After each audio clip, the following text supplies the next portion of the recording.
I realised quite suddenly that spring had come. It was late March, and I had been examining some sheep in a hillside fold. On my way down, in the lee of a small pine wood, I leaned my back against a tree and was aware, all at once, of the sunshine warm on my closed eyelids, the clamour of the larks, the muted sea sound of the wind in the high branches. And though the snow still lay in long runnels behind the walls, and the grass was lifeless and winter yellowed, there was a feeling of change, almost of liberation, because, unknowing, I had surrounded myself with a carapace against the iron months and the relentless cold.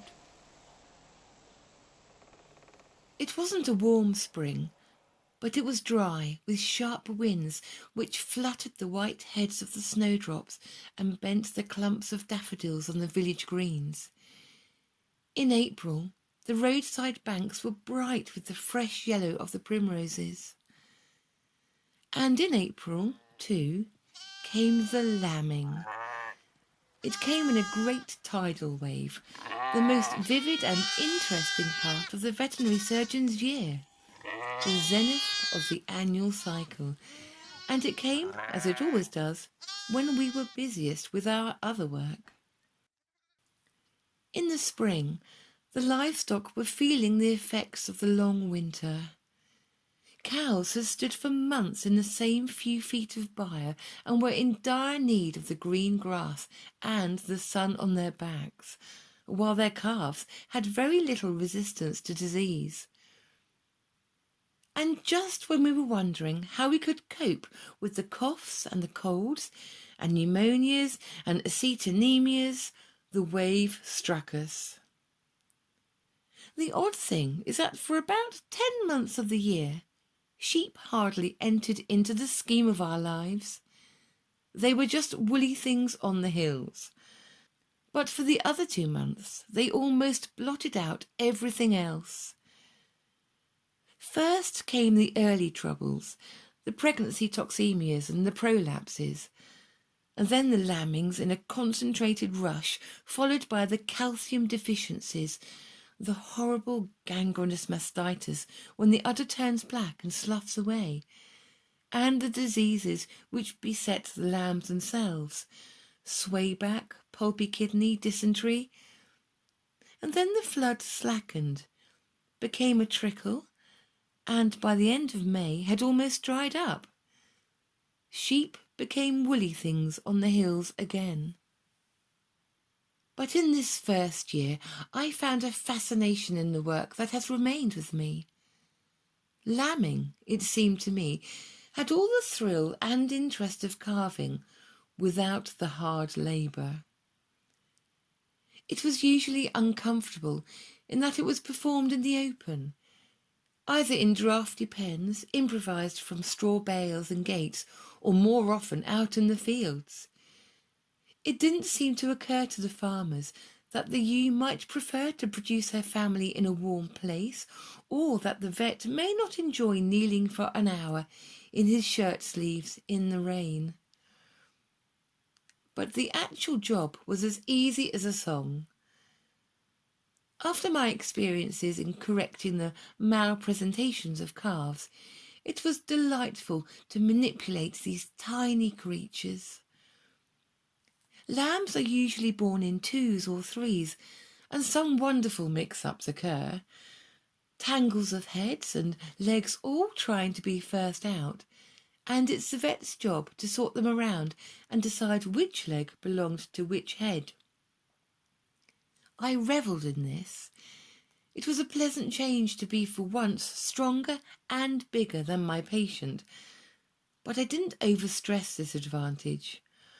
I have not changed the opinion I formed then, that there are just 2 things to remember in lambing: cleanliness and gentleness. And the lambs. All young animals are appealing, but the lamb has been given an unfair share of charm. The moments come back of a bitterly cold evening when I had delivered twins on a wind-scoured hillside, the lambs shaking their heads convulsively, and within minutes one of them struggling upright and making its way, unsteady, knock-kneed, towards the udder, while the other followed resolutely on its knees. The shepherd, his purpled, weather-roughened face almost hidden by the heavy coat which muffled him to his ears, gave a slow chuckle. How the hell do they know? He had seen it happen thousands of times, and he still wondered. So do I. And another memory of 200 lambs in a barn on a warm afternoon. We were inoculating them against pulpy kidney, and there was no conversation because of the high-pitched protests of the lambs and the unremitting deep baaing from nearly 100 ewes, all milling anxiously around outside.